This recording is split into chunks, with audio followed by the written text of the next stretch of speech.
네, 안녕하십니까. 제사 이후에 제사장의 행동에 대한 연구를 하도록 하겠습니다. 레위기 4장 4장에서 또 5장의 제사장의 역할의 비밀에 대한 연구입니다. 네, 주의해 주십시오. 동일한 동사라도 목적어가 성소기물이면 정화하다로 번역하는 것이 적절하고 사람이면 당연히 유하다로 번역해야겠지만 70인경의 경우에는 거의 대부분 유하다라고 일관되게 번역하고 있다는 점입니다. 특별히 출애굽기 30장 10절을 보시면 그리고 1년에 한 번은 아론이 정화제의 피로 그것의 뿌리에서 유화해야 하며 라고 해석하고 있습니다. 출애굽기 저자인 프로프는 정화의 요소를 주어야 한다라고 번역하고 있습니다. 이것은 밀그롬의 입장을 따른 건데요.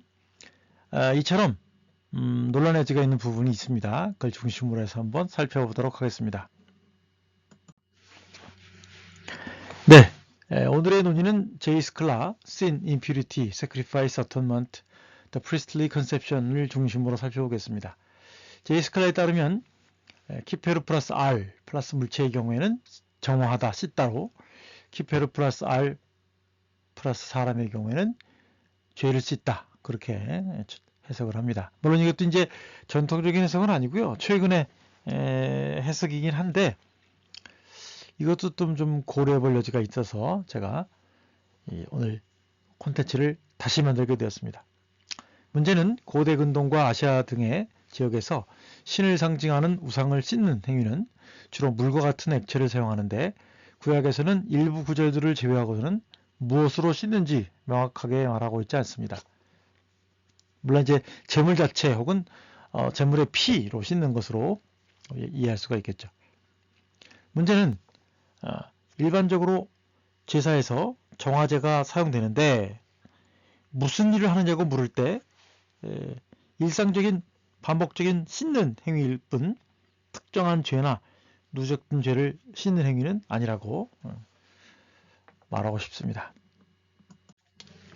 자, 문제의 시작입니다. 레위기 4장 26절 그 모든 기름은 화목제 제물의 기름같이 제단 위에 불사를 지니 제사장이 그 범한 죄에 대하여 그를 위하여 속죄한 즉 시 그가 사함을 얻으리라. 의 경우처럼 제사장이 제단에서 제물을 드리는 일과 제사장이 죄를 지은 범죄자를 위해 행하는 일과의 상관관계에 논란의 여지가 있다고 하는 것이죠.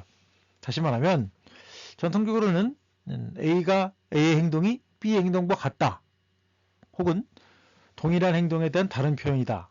즉 그것이 제사장의 키페르 행위라고 하는 것을 말하고 있는 것이다 라고 보는 입장이 있는데요. 사실은 고대 역들 등을 쭉쭉쭉 살펴보면 A는 제사이고 B는 제사장의 중보적 행위라고 이해하고 있는 것 같아 보인다는 거죠.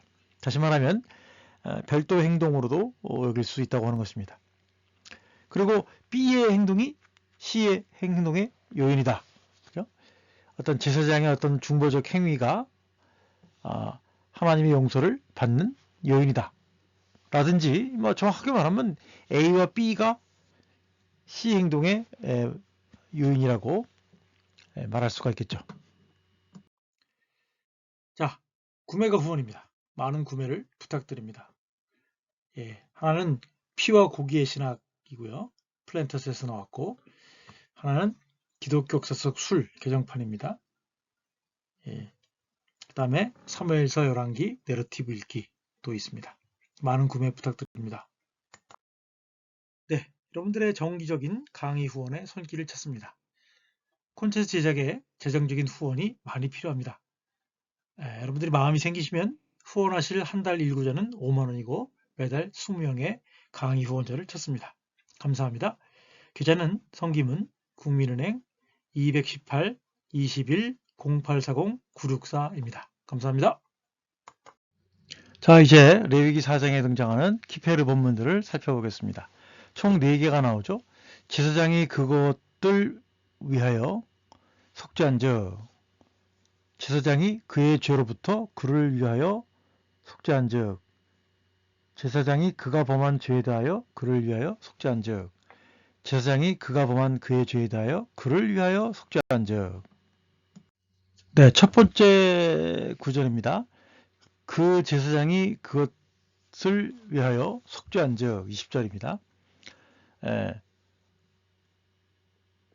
70인역은 그리고 그 제사장은 그들을 위하여 하나님의 진노를 유하해야 한다. 밀그롬의 경우에는 effect purgation for them. 그렇게 해놨죠. 26절은 그 제사장이 그의 죄에서 그를 위하여 속죄한 즉 70인역은 그리고 그 제사장은 그의 죄와 관하여 그를 위하여 하나님의 진노를 유하해야 한다. 밀그롬의 경우에는 effect purgation on his behalf for his wrong. 그의 잘못을 위하여 그를 대신하여 정화를 해야 한다. 정화의 효과를 주어야 한다.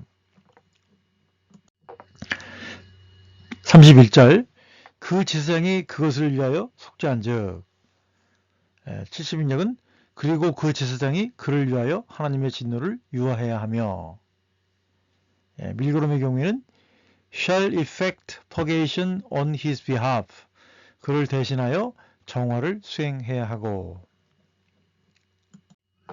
35절 그 제사장이 그가 범한 그의 죄에 대하여 그를 위하여 속죄한 즉 70인역은 그리고 그 제사장은 그가 범한 그의 죄를 위하여 그를 위하여 하나님의 진노를 유하해야 하며 밀그롬의 경우에는 똑같이 on his behalf 그를 대신하여 그렇게 나와 있습니다.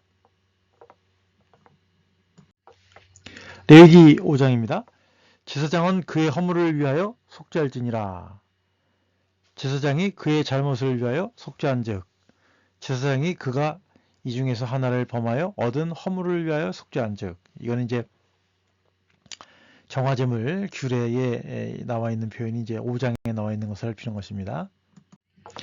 제사장은 그의 죄로부터 그에 대하여 속죄할지니라. 70인역은 그리고 그 제사장은 그가 범한 자기 죄를 위하여 그를 위하여 하나님의 진노를 유하해야 하며 밀그롬의 경우에는 effect purgation on his behalf for his wrong 그의 잘못을 위하여 그를 대신하여 정화를 수행해야 한다. 10절 제사장이 그가 범한 그의 죄로부터 그를 속죄한 즉 10절입니다. 그리고 70인역은 그리고 그 제사장은 그가 범한 자기 죄를 위하여 하나님의 진노를 유하해야 하고 밀그롬의 경우에도 on his behalf for his wrong 그의 잘못을 위하여 그를 대신하여 13절은 제사장이 그가 이 중에서 하나를 범한 그의 죄를 위하여 속죄한 즉 70인역은 그리고 그 제사장은 그가 이 계명들 가운데 하나를 범한 자기 죄에 대하여 그를 위하여 하나님의 진노를 유하해야 하고 밀그롬은 on his behalf for the wrong 그 잘못을 위하여 그를 대신하여 그 돼 있습니다. 이제 재밌는 것은 이제 그 5장의 배상제물에 관한 건데요.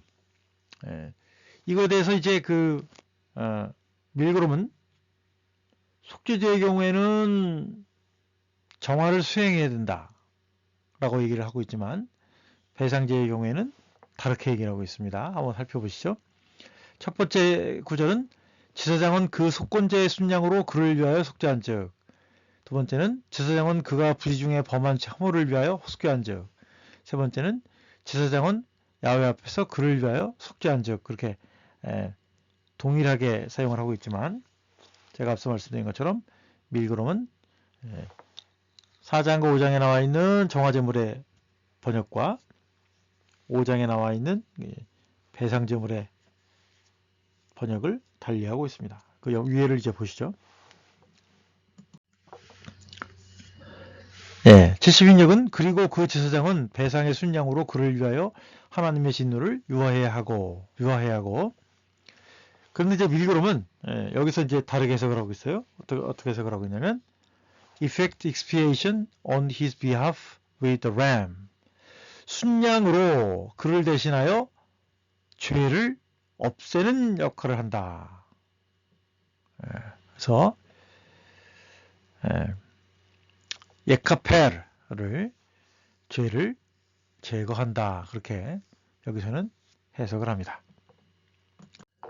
18절 제사장은 그가 실수로 부지 중에 범한 그의 허물을 위하여 속죄한즉 70인역은 그리고 그 제사장은 그가 실수로 잘못하고 알지 못했던 무지의 반역을 위하여 하나님의 진노를 유하해야 한다 라고 했는데 밀그롬의 경우에는 그 잘못을 위하여 그를 대신하여 죄를 제거한다 하는 거죠.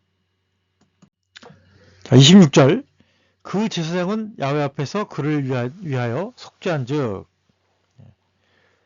70인역은 그리고 그 제사장은 주 앞에서 그를 위하여 하나님의 진노를 유하해야 하고 라고 되어 있는데 밀그롬의 경우에는 주님 앞에서 그를 대신하여 죄를 제거해야 한다 라고 얘기를 하고 있다는 거죠. 네, 요약하겠습니다. 제물을 드리고 난 후에 제사장은 제단 앞에서 무슨 일을 했을까? 앞서 말씀드린 것처럼 키페르 알 플러스 물건은 성소의 물건을 씻긴다. 키페르 알 사람 그러면 사람의 죄를 씻는다. 뭐 그렇게 번역하는 것이 이제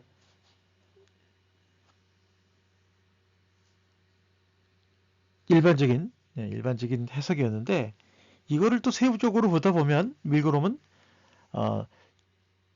하타트 정결제물의 경우에는 씻는다라고 해석하고 아쌈 배상제물의 경우에는 죄를 없앤다라고 얘기를 하고 있다는 거죠. 그러니까 왜 그러냐? 배상제물의 경우에는 제물을 바침으로 혹은 배상을 함으로써 죄를 없앤다. 그렇게 해석을 한 거란 말이죠. 자, 그래서 지금까지는 제가 말씀드린 것처럼 이 제사장의 키페르 행위가 어떤 앞서 행한 일들의 어떤 목적, 그죠? 그거를 얘기하는 것처럼 우리가 생각했는데 고대 번역들을 쭉 보면 그렇지 않았다는 거죠. 그래서 마치 제물을 드리기를 마친 제사장이 제단 앞에서 하나님을 융화시키는 혹은 하나님께 기도하는 즉 제물을 받아 주시기를 혹은 죄인을 용서해 주시기를 혹은 하나님의 진노를 누그러뜨려 주시기를 빌었던 것이냐 아니면 제사를 드린 행동이 죄를 용서해 달라는 그런 행동이고 그래서 결국 추가적인 제사장의 행동 없이 하나님이 재미를 보시고 죄인의 죄를 용서하시는가 그런 논란을 더 우리가 고려하게 됩니다. 말씀드린 것처럼 밀그롬의 그 주장을 요약해보면 키페르 동사가 정화제물의 문맥에서는 피를 성소기구에 문지르는 행동이 있음으로 해서 정화제물의 피를 사용하여 사람을 대신하여 죄의 오염에 대한 정화를 수행한다. 그렇게 해석을 하고 키페르 동사 같은 경우에는 배상제물의 문맥에서 그것은 배상제물의 피를 성소기구에 문지르지 않는 비접촉이므로 죄를 배상하여 사람을 대신하여 배상의 죄의 원인을 없앤다. 무효한다라고 해석을 했다는 것이죠. 그래서 원래는 이 앞서 제가 이와 유사한 콘텐츠를 만들고 몇 부분을 이렇게 추가를 해서 좀 불분명한 부분을 더 정확하게 하려고 노력했습니다. 네, 정기적인 강의 후원의 손길을 쳤습니다. 강의가 도움이 되셨는지요? 여러분들의 피드백을 기다립니다. 콘텐츠 제작에 재정적인 도움이 많이 필요합니다.